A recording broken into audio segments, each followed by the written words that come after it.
Assalamualaikum warahmatullahi wabarakatuh.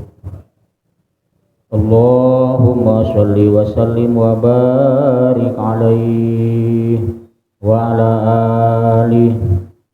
Ya Rabbi bil Mustafa balligh maqasidana waghfir lana ma madha ya wasi'al karami.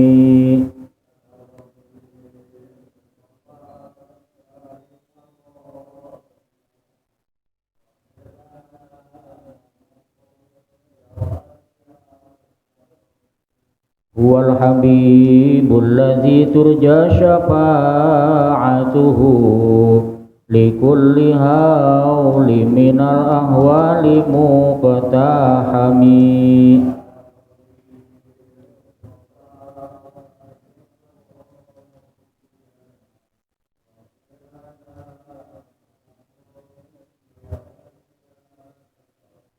Maulaya sholli wa sallim daiman abada ala habibika khairil khalqi kullihimi.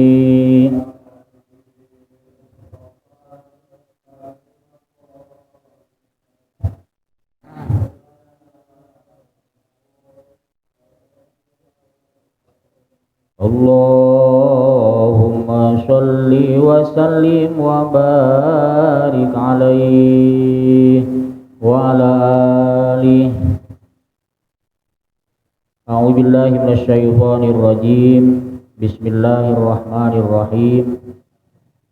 Alhamdulillahi rabbil alamin wa bihi nasta'inu ala umuri dunya waddin. Wassalatu wassalamu ala sayyidina Muhammadin khatamin nabiyyin wa ala alihi wa ashabihi ajma'in, amma ba'du.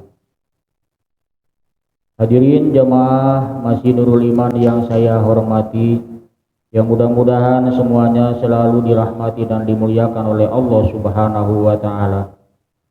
Marilah kita memanjatkan puji syukur kehadirat Allah Subhanahu wa ta'ala yang telah menganugerahkan banyak karunia, nikmat, termasuk nikmat iman dan Islam. Dengan nikmat-nikmat tersebut, alhamdulillah telah menghantarkan kita untuk hadir di Masjid Nurul Iman ini, tentunya dalam rangka melaksanakan kewajiban kita, di antaranya sholat maghrib, dan insya Allah kita melaksanakan pula ibadah thalabul ilmi. Mudah-mudahan rangkaian amal ibadah kita diterima oleh Allah Subhanahu wa ta'ala, amin ya rabbal alamin.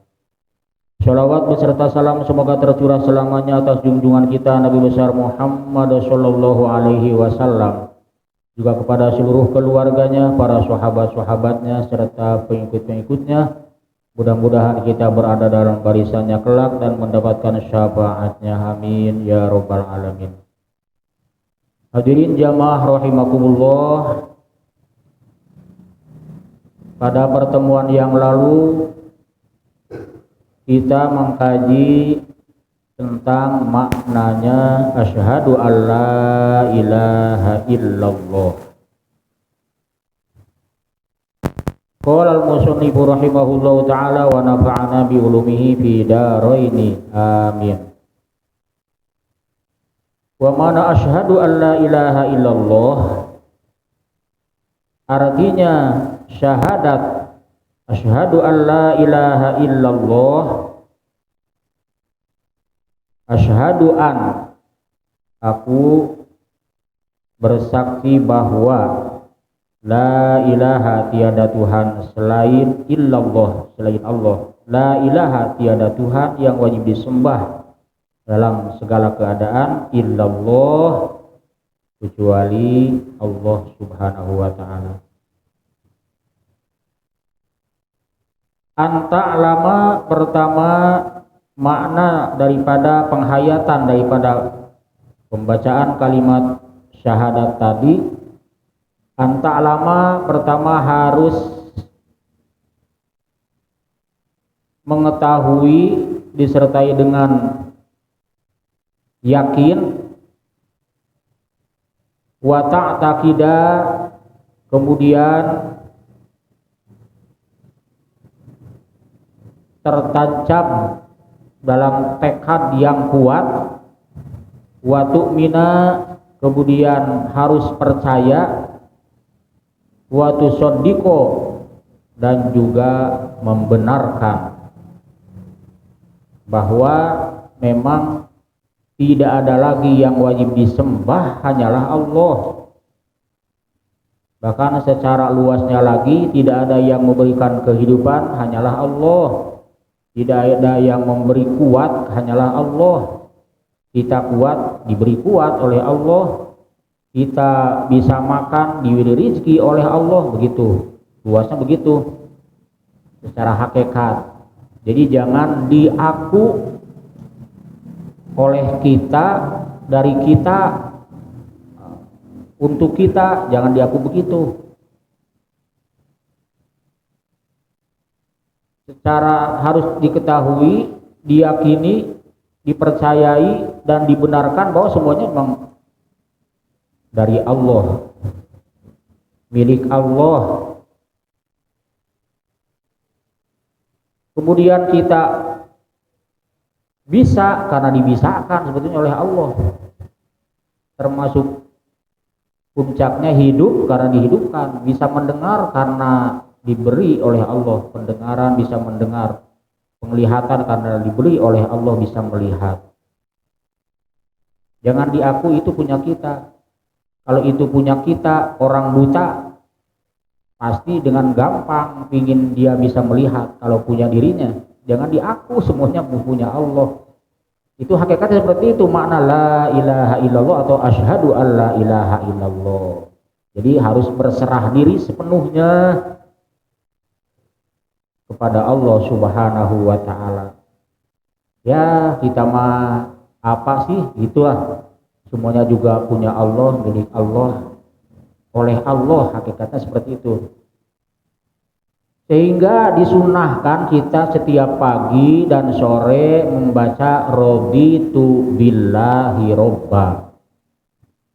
Raditu billahi robba.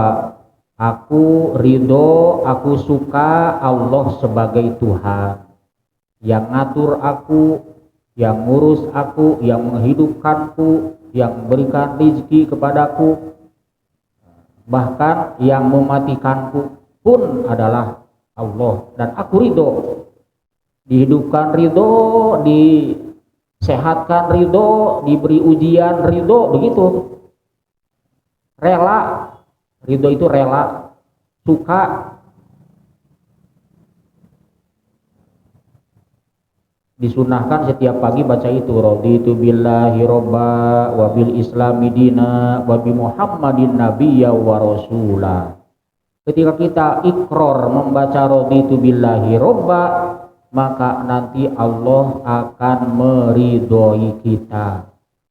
Sering-sering baca raditu billahi robba, terutama pagi dan sore.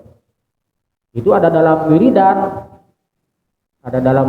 termasuk dalam wirdul latif, begitu juga dalam wiridan lain. Dan itu diambil dari hadis Nabi Muhammad SAW. Dibacanya sunnahnya pagi dan sore. Raditu billahi robba wa bil islami dina wa bi muhammadin nabiyya wa rasula. Ay annahu ayil hala wa sya'na.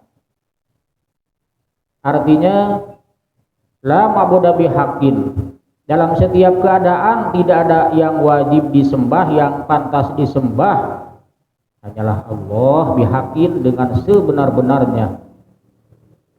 Tidak boleh ingkar, tidak boleh berpaling, harus diakui sebenar-benarnya bahwa yang pantas diibadahi, yang pantas disembah, yang pantas dipuji dan dipuja hanyalah Allah. Ketika seseorang di antara kita ada yang pinter, dipinterkan oleh Allah, kembalikan kepada Allah. Dia juga sama seperti kita, makhluk Allah, ciptaan Allah, hanya dia diberi pinter. Di antara saudara atau tetangga kita ada yang kaya, berarti diberi kaya oleh Allah, dikayakan oleh Allah. Kalau kita paham secara hakikat manusia, pada hakikatnya semuanya itu oleh Allah, tidak akan ada iri. Lihat orang maju gak bakal iri karena sadar itu oleh Allah. Kalau kita ngiri kepada dia berarti kita gak ridho atas ketentuan Allah, gak rela atas ketentuan Allah. Seperti itu. Jadi penyakit-penyakit hati yang ada kaitannya dengan sesama, kalau tahu makna asyhadu alla ilaha illallah, enjoy aja. Apapun yang terjadi disadari itu hakikatnya dari Allah. Baik buruk sama hakikatnya sudah ketentuan Allah. Kalau sudah ketentuan Allah, Allah itu sifatnya maha baik. Allah itu sifatnya maha baik. Harus husnuzon. Kita itu harus selalu husnuzon, berbaik sangka kepada Allah. Apa yang ditentukan oleh Allah, baik kepada diri kita maupun kepada orang lain, itu ketentuan terbaik dari Allah untuk makhluk-makhluknya. Burung dibisakan terbang, ditakdirkan oleh Allah bisa terbang. Kita mikir, kenapa ya kita gak bisa terbang, malah burung yang bisa terbang. Gak usah ngiri sama burung. Karena apa? Burung bisa terbang, belum tentu burung bisa melakukan apa yang dilakukan oleh kita sebagai manusia. Tetapi Allah memberikan kelebihan kepada manusia, walaupun gak punya sayap seperti burung, diberikan akal. Sebagian manusia diberikan kemampuan, diberikan akal sehingga bisa menciptakan pesawat. Akhirnya manusia naik pesawat, sama-sama bisa terbang seperti burung. Nah, jadi jangan iri, sama-sama makhluk Allah, sudah diatur oleh Allah apa segalanya, pokoknya segala sudah diatur oleh Allah. Jangan iri, jangan nyalah-nyalahin. Jangankan hal-hal yang baik, yang buruk sekalipun sudah ditentukan oleh Allah. Ada orang pendek, jangan dibilang kok pendek amat sih.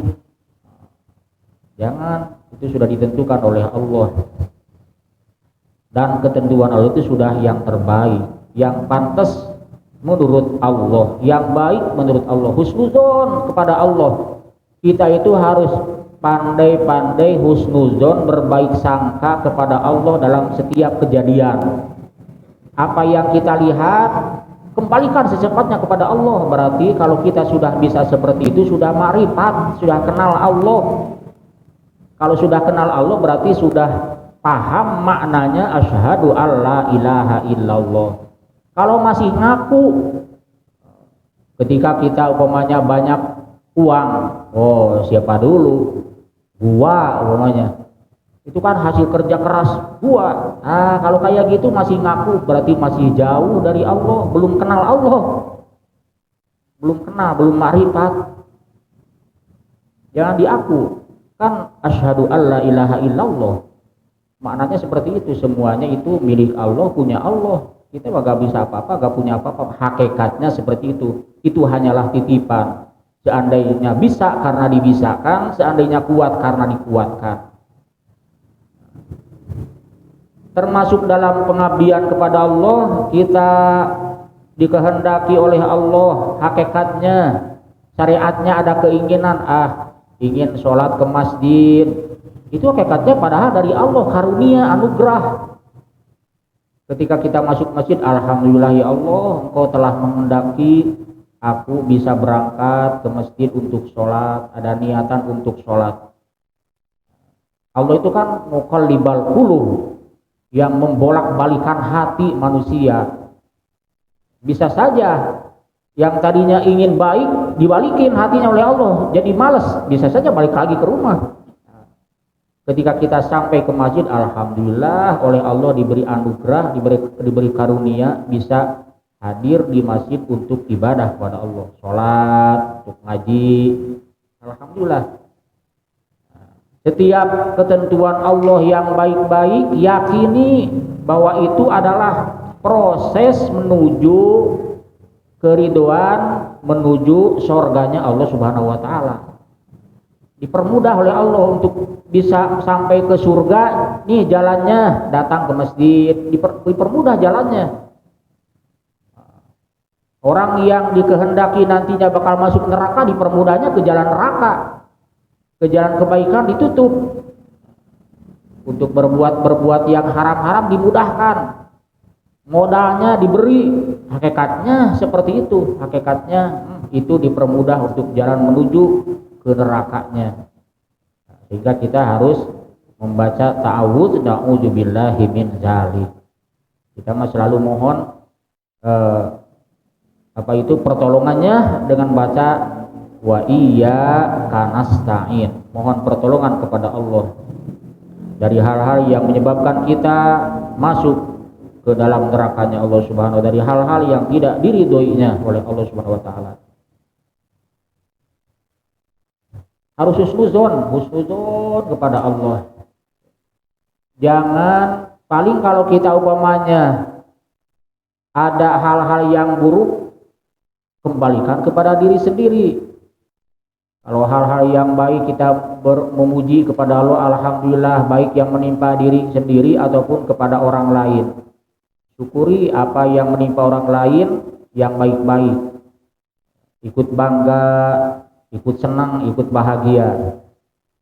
Ketika kita tidak bisa mencapai itu, bukan hakikatnya bukan salah Allah.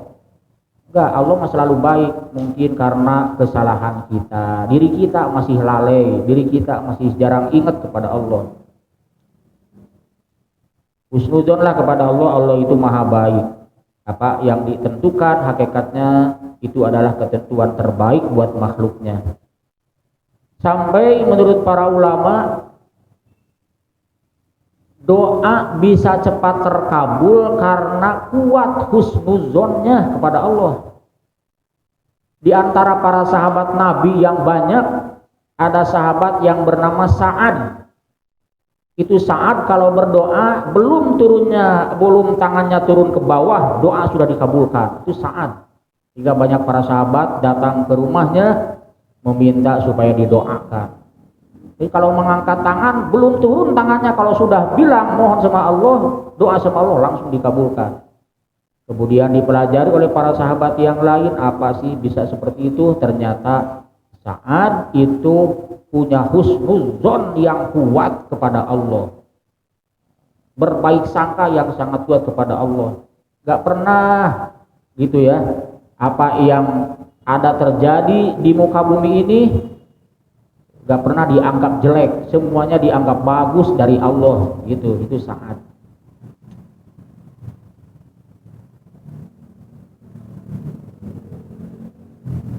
Dan jangan suudzon kepada makhluk, apalagi suudzon kepada makhluk bisa dosa yang akan dituntut nanti di akhirat kalau di dunia ini tidak saling memaafkan atau tidak ditobatin, tidak istighfar kepada Allah. Jangan sampai suudzon, harus selalu husnuzon. Berbeda dengan makna hati-hati. Kalau hati-hati itu bagian daripada tawakal. Ibarat ketika kita bawa motor mau ke masjid, kemudian dikunci ganda, selain kunci setang digembok pula umpamanya gir rantainya, dengan tujuan hati-hati dan menjaga, bukan suudzon kepada yang sholat atau yang masuk ke masjid nanti ada maling, enggak, cuma itu beda maknanya. Kalau suudzon mah apa itu ya, prasangka buruk yang ditujukan kepada seseorang, dan sangka buruk itu tidak ada bukti dan tidak ada dasar yang kuat. Suudzon namanya, gak boleh. Itu bisa menghambat pula terkabulnya doa kalau kita sering suudzon, hakikatnya kepada Allah, syariatnya kepada sesama makhluknya.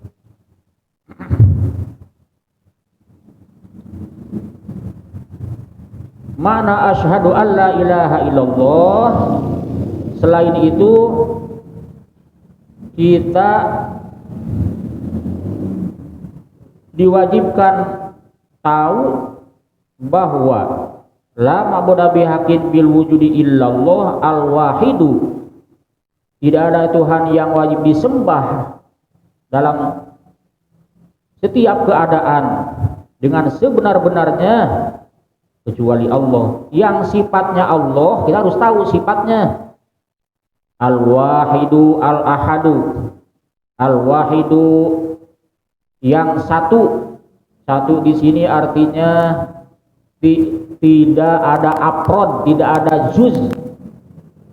Nah, kalau manusia seperti diri kita, wujud diri kita, adanya diri kita itu tersusun dari juz. Contoh, tersusun dari daging, tulang, kulit, rambut atau bulu-bulu, bahkan ada darah. Itu kita. Kalau Allah disebut Al-Wahidu, Allah itu satu. Tapi jangan dibayangin Allah satu seperti tiang listrik, jangan. Tiang listrik juga di dalamnya masih ada cor-coran, ada besi, ada semen, ada bahan-bahan yang lain. Allah enggak, satu itu maknanya ya zatnya satu aja udahlah. Kalau menjabarluaskan zat Allah jangan terlalu dalam, nanti bahaya. Kalau kepleset keyakinan bisa jadi murtad. Pokoknya Allah satu, berbeda dengan makhluk gitu aja. Allah tidak bertangan, tidak ada kaki, tidak ada mata seperti manusia, enggak. Kalaupun di Al-Quran disebut innallaha sami'un basir, Allah maha mendengar, Allah maha melihat, tapi maha mendengarnya bukan dengan telinga seperti kita manusia. Melihatnya bukan dengan mata seperti manusia. Lalu dengan apa mendengar melihatnya? Dengan kekuasaannya. Karena itulah Allah berbeda dengan makhluk. Allah kan Khalik yang menciptakan, kita makhluk yang diciptakan. Yang menciptakan, yang membuat, yang bikin berbeda dengan yang dibuatnya. Tukang bikin golok tentunya gak sama seperti golok. Kalau golok mah besi, yang bikinnya bukan manusia. Allah yang menciptakan alam semesta, yang menciptakan manusia, tentu zatnya itu berbeda dengan makhluk yang diciptakannya. Jangan disamain, jangan digabayangin ada matanya melotot, jangan. Gak boleh. Udah yakini Allah ada dan satu, bukan dua, bukan tiga, dan satu juznya tidak tersusun dari kulit, tulang, daging seperti manusia, enggak. Pokoknya Allah satu adalah Al-Ahad. Allah tidak menerima terbagi-bagi, ya, tidak tersusun gitulah. Kalau kita kan ada matanya, ada telinganya, ada hidungnya. Allah enggak seperti itu. Dan satunya juga tidak seperti umpamanya tiang listrik atau botol minuman kayak gitu, enggak. Tidak, pokoknya tidak bisa dibayangkan berbentuk seperti, enggak bisa seperti enggak. Allah mah beda. Kita cukup meyakini, mengetahui, mengimani, membenarkan Allah itu satu dalam zatnya, berbeda dengan siapapun, satu dalam sifatnya, satu dalam perbuatannya. Disebut satu zatnya Allah itu berbeda dengan apapun, gak bisa disamakan. Tidak ada yang tahu kecuali Allah. Jangan cari tahu seperti apa ya Allah itu, zatnya, bentuknya, jangan dipikirin. Pokoknya Allah beda aja, satu. Disebut satu itu saking gak ada lagi. Disebut satu zatnya saking gak ada lagi, hanya Allah yang tahu, Allah yang punya. Sifatnya juga sama. Sifat-sifat yang wajib ada di Allah itu gak dimiliki oleh makhluk, dan tidak sama. Allah memiliki sifat, ke bawahnya ini kelanjutannya, Allah itu al-awwal, Allah itu terdahulu adanya. Sebelum langit, bumi, surga, neraka, manusia, sebelum alam semesta ada, Allah sudah ada. Allazi lam tidak liwujudihi, dan keberadaan adanya itu walaupun paling duluan gak ada awalnya. Nggak ada awalnya. Kalau kita kan ada nih sekarang nih, tapi kita mah ada awalnya. Awalnya apa? Lahir dari ibu kita mah ada awalnya. Allah mah enggak, tidak ada awal keberadaannya, tapi Allah sudah terdahulu sebelum makhluk ini ada. Al-Qadim, yang terdahulu. Al-Hayyu, Allah itu yang hidup. Allah itu yang hidup. Kalau yang namanya yang hidup berarti selain Allah termasuk kita manusia, hakikatnya mati. Hakikatnya. Oh, sekarang kita dihidupkan sama yang maha hidup. Kita sekarang hidup karena dihidupkan sama yang hidup. Makanya kalau kita tahu nih, Allah lah yang maha hidup, kita hidup karena dihidupkan oleh yang maha hidup, yaitu yang namanya Allah, maka wajar dan pantas kalau kita bersandar hanya kepada Allah, karena Allah yang maha hidup. Kalau kita bersandar kepada sesama makhluk pada hakikatnya semuanya mati. Hakikatnya mereka hidup karena dihidupkan sama yang maha hidup. Berarti kalau bersandar jangan kepada makhluk, harus kepada Allah. Ketika kita sakit, datang ke dokter berobat syariat, datang ke dokter bersandar tetap kepada Allah. Allah yang menyembuhkan. Hati kita itu harus nyantol kepada Allah terus. Ketika kita umpamanya berdoa, Allahumma itu hanya syariat, Allahumma. Hakikatnya Allah yang mengabulkan. Tidak semua doa kita itu harus selalu pada saat itu terbukti, gak harus. Yang penting kita mah syariat, berdoa, yang mengabulkan itu ketentuan Allah. Haknya Allah. Kita makan, syariatnya kita makan. Tapi kan tujuan makan kita itu ingin kuat. Allah yang memberi kuat. Seperti itu hakikatnya. Jadi bersandarlah kepada Allah. Makanya ketika mau makan baca bismillah, minimal bismillahirrahmanirrahim.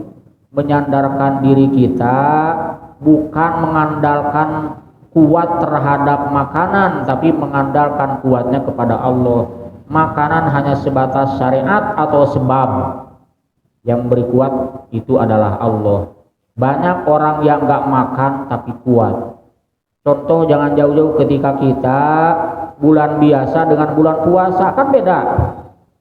Bulan biasa nggak pagi-pagi perasaan udah pingin ngopi, pingin sarapan. Coba bulan puasa, seandainya sahur kesiangan hanya minum 1 teguk karena niat ingin berpuasa, pagi-pagi biasa aja kuat, karena yang memberi kuat Allah. Kita mah hanya sebatas syariat itu mah. Kalau syariat kadang-kadang ada bekas, kadang-kadang enggak. Seperti obat, itu syariat. Kadang-kadang dengan obat itu bisa sembuh, kadang-kadang enggak.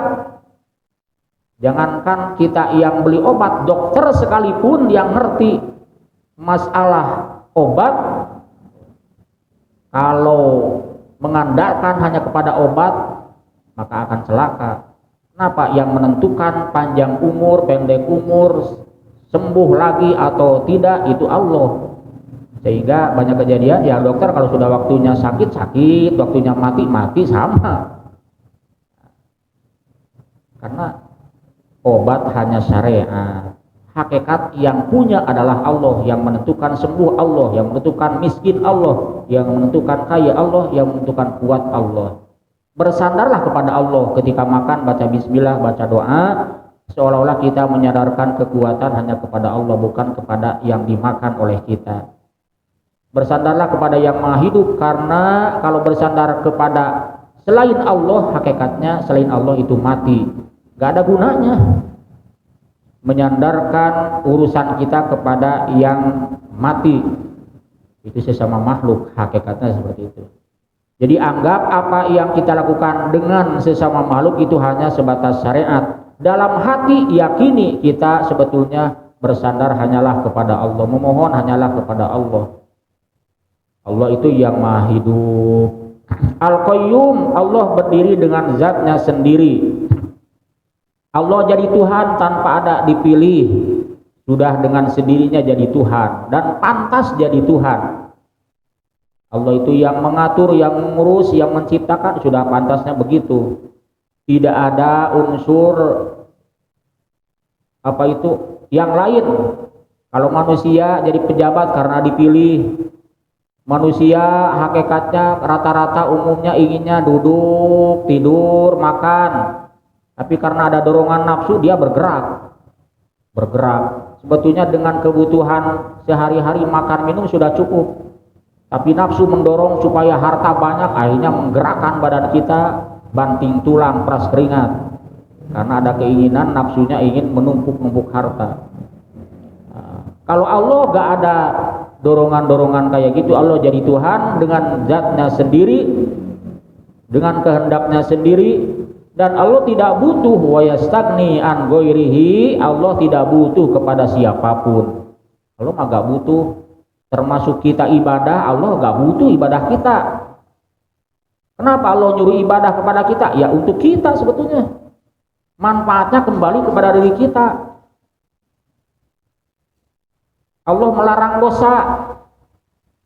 Bukan Allah sakit umpamanya karena kalau ada makhluk melakukan dosa. Enggak. Kasihan sama kita kalau kita melakukan dosa, nanti yang rugi diri kita juga. Yang celaka diri kita juga. Allah berdiri dengan zatnya sendiri, tidak memerlukan bantuan siapapun. Allah itu maha hebat. Kalau kita makhluknya manusia, walaupun dibilang hebat, tetap butuh bantuan orang lain. Kita gak bisa hidup sendiri, gak bisa berdiri sendiri, gak bisa. Contoh kita sekarang duduk ya, pakai baju, itu baju bikinan kita bukan? Enggak, orang lain yang bikin.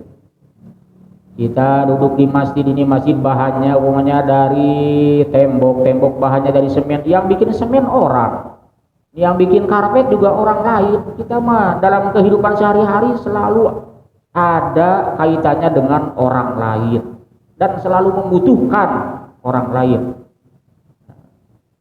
Makanan kita yang kita makan memang bikinan kita, bukan. Nasi saja itu proses jadi nasi itu atas bantuan banyak orang, bantuan petani yang nyangkul, bantuan para kuli yang nandur, itu kan, yang nanam, kemudian bantuan orang yang punya gilingan padi sampai jadi beras. Setelah jadi beras ada bantuan saudagar beras, kirim ke Jakarta. Ada warung-warung Madura yang jual, ada bantuan orang Madura, kan? Banyak kita sampai jadi nasi di depan kita itu dimasak pakai magicom, ada tenaga listrik yang bikin magicom orang lain. Wah, pokoknya nggak bisa kita mah hidup berdiri sendiri. Selalu ada kaitannya dengan orang lain dan selalu membutuhkan orang lain. Sehingga jangan diaku, makanya pantas jangan diaku lah, jangan merasa hebat sendiri, pintar sendiri, kaya sendiri, jangan. Hakikatnya kaya dikayakan oleh Allah dan syariatnya atas tetap bantuan sesama makhluk Allah, termasuk sesama manusia, termasuk keluarga. Itu makna Al-Qayyum. Kita sering baca Al-Hayyu Al-Qayyum, Allah Maha Hidup, Allah berdiri dengan zatnya sendiri. Al-Baqi, Allah itu yang kekal, tidak berubah-berubah. Ad-Daim, tidak terpengaruh dengan waktu selama-lamanya. Manusia mah ketika lahir belum bisa bicara, baru bisa nangis. Gede sedikit barulah bisa merontak-rontak, bisa membalikan badan. Nambah waktu lagi, gede sedikit, barulah bisa merangkak. Terus ada proses. Sekarang kita umur sudah 50 tahun, sudah mulai kekuatan berkurang. Ada perubahan-perubahan. Seiring dengan zaman dan waktu ada pergeseran-pergeseran, tidak kekal. Tidak anteng kita mah, berubah-berubah. Mungkin hari ini kita bisa duduk, kita nggak tahu hari esok apakah masih mampu bisa duduk, apa tiba-tiba bisulan tapi gak bisa duduk kan nggak tahu. Allah kekal, tidak ada perubahan, tidak pergeseran, tidak ada terpengaruh dengan waktu atau zaman. Begitu terus Allah mah kekal, kekuatannya, kekuasaannya, maha melihatnya, maha hidupnya, maha mendengarnya. Allah mah kekal, anteng, tetap begitu. Kalau kita kan ada perubahan-perubahan. Mungkin ketika usia muda pendengaran kuat, penglihatan kuat. Sekarang mah penglihatan sudah mulai remang-remang. Lihat tulisan kecil sedikit udah agak jelas. Sekarang berperubahan. Nanti lama-lama kalau sudah mau meninggal tuh diambil oleh Allah. Penglihatan udah gak bisa lihat kanan kiri. Kalau udah dekat meninggal begitu manusia itu. Pendengaran pun sama, udah gak bisa dengar panggilan, padahal yang manggil dekat, ditempelkan bahan ke kupingnya, gak kedengeran. Sampai terakhir napas yang tadinya, itu kehidupan yang tadinya bisa menarik napas, ngeluarin napas, karena itu milik Allah, diambil oleh Allah, akhirnya gak bisa apa-apa lagi. Bakal kembali semuanya kepada yang punyanya.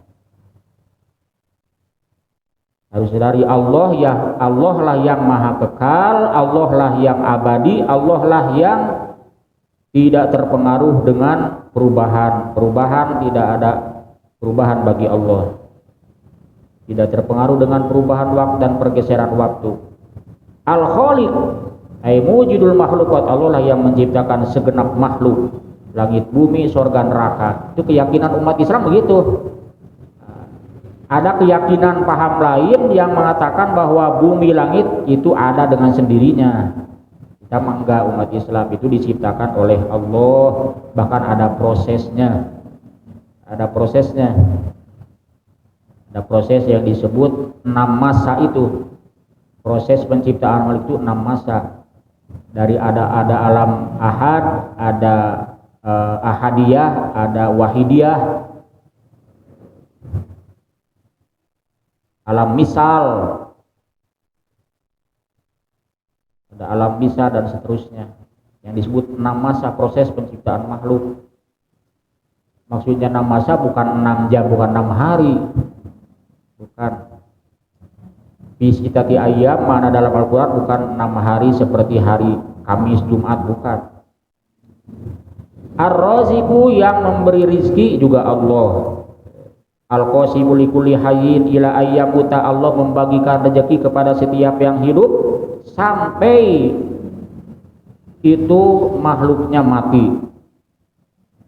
Sampai mati rezeki sudah ditanggung oleh Allah. Coba kalau kita ya yakin tentang hal ini, Allah yang memberikan rezeki bagi setiap yang hidup sampai mati sudah ditanggung oleh Allah. Tapi kenapa orang masih banyak yang bingung gimana ya besok, gimana ya tahun depan, gimana ya bulan depan. Masih banyak yang bingung, padahal sudah ditanggung oleh Allah. Selama hidup mah pasti ada rezekinya. Adapun besar kecil itu relatif, itu Allah yang menentukan, tapi pasti ada. Entah dikasih orang, entah disuruh orang kemudian tiba-tiba ngasihnya gede, padahal gak sesuai umpamanya. Kalau sudah rezekinya seperti itu.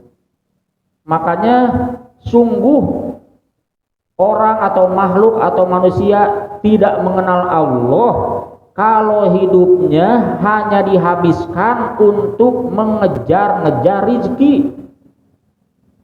Pagi kerja tanpa sholat subuh, siang kerja lagi meninggalkan sholat zuhur, sore pulang kerja langsung istirahat, tidak sholat maghrib. Berarti dia nggak kenal Allah. Habis waktunya mengejar rezeki, padahal rezeki sudah ditentukan dan sudah dijamin selama hidup oleh Allah. Sedangkan nasib dia di akhirat nanti dia nggak tahu. Di dunia ingin selamat dari kemiskinan, di dunia ingin selalu bahagia. Padahal kebahagiaan di dunia itu termasuk pemberian itu sudah ditentukan oleh Allah. Kenapa urusan nasib di akhirat gak pernah dipikirkan? Berarti benar gak kenal Allah. Kalau kenal Allah, udah ketika kita kerja niat ibadah, menjemput rizki yang sudah ditentukan itu, dapat atau tidak sesuai yang diinginkan itu sudah diatur oleh Allah. Mungkin sekarang nggak dapat, besok dapatnya. Mungkin bulan sekarang nggak dapat, oh bulan depan dapatnya. Nah, yang jelas pasti ada rezekinya. Niatnya ibadah menjemput rizki, dan tanda dia sadar diri bahwa hakikatnya hidup di dunia itu diperintah ibadah, bukan disuruh mengejar-ngejar rezeki. Maka ketika menjemput rezeki niatin ibadah, dan ketika menjemput rezeki jangan lupa ibadah, yaitu sholat, jangan ditinggalkan. Sungguh sangat disayangkan kalau hidupnya hanya dihabiskan untuk mengejar dunia, sedangkan akhirat yang sudah yakin pasti bagaimana jerih payah ketika kita di dunia ini dalam mengabdi dan berserah diri kepada Allah, itu yang menentukan kebahagiaan akhirat. Kalau kita yakin dan percaya kepada Allah, maka taatilah perintahnya, jauhilah larangannya. Selama kita konsisten dengan janji kita ketika di alam ruh kita mau mengabdi kepada Allah dan mempercayakan segalanya kepada Allah, maka apa yang ada di dunia, urusan dunia itu hanya sebatas sebab dan syariat. Tetap yang hakikat tugas kita adalah ibadah. Hakikat tugas manusia itu sebetulnya ibadah. Coba aja kita mikir sebelum tidur, manusia ini semuanya pagi bangun, terus sarapan, terus siang kerja, pulang kerja istirahat, makan pokoknya, tidur malamnya. Setiap hari begitu terus. Sedangkan di alam kubur nanti diceritakan di dalam hadis Nabi, di alam kubur, apalagi di alam akhirat, nanti perjalanan kita masih panjang.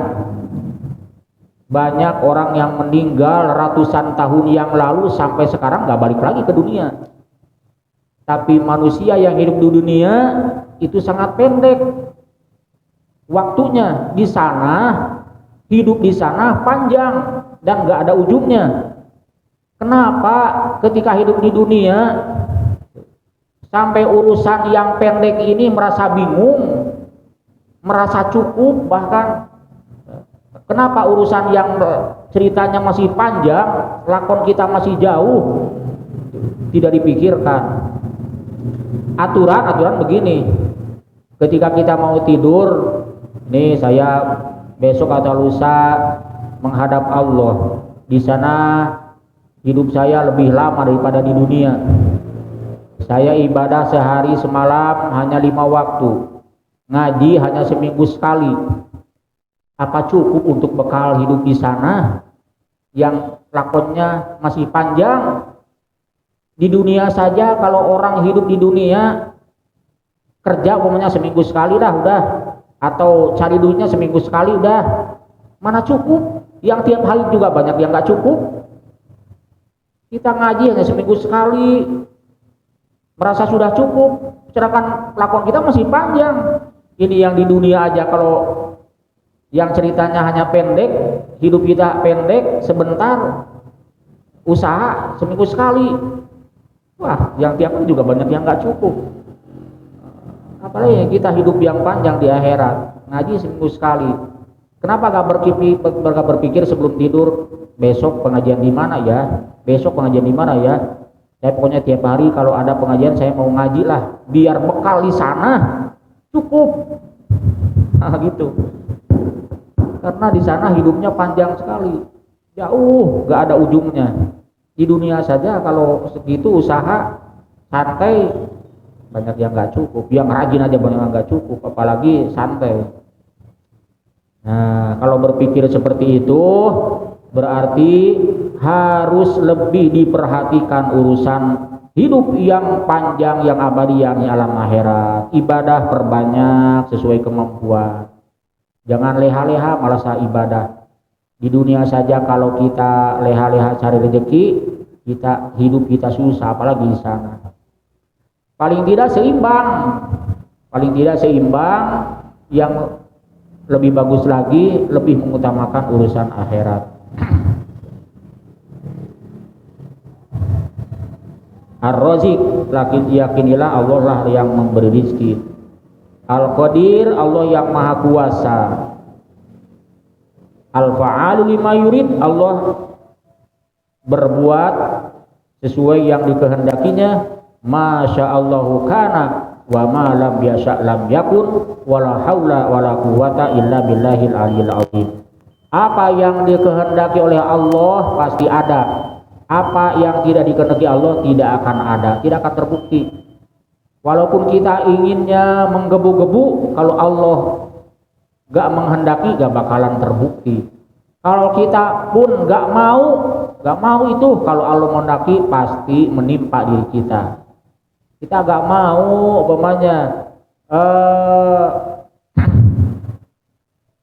dapat penyakit, umpamanya sakit dengkul, gak mau, pinginnya terus enak. Kalau Allah menghendaki pasti datang, gak bisa ditolak. Sesuatu yang Allah kehendaki pasti terjadi, sesuatu yang Allah tidak kehendaki tidak akan terjadi. Berarti semua hal yang terjadi itu atas kehendak Allah.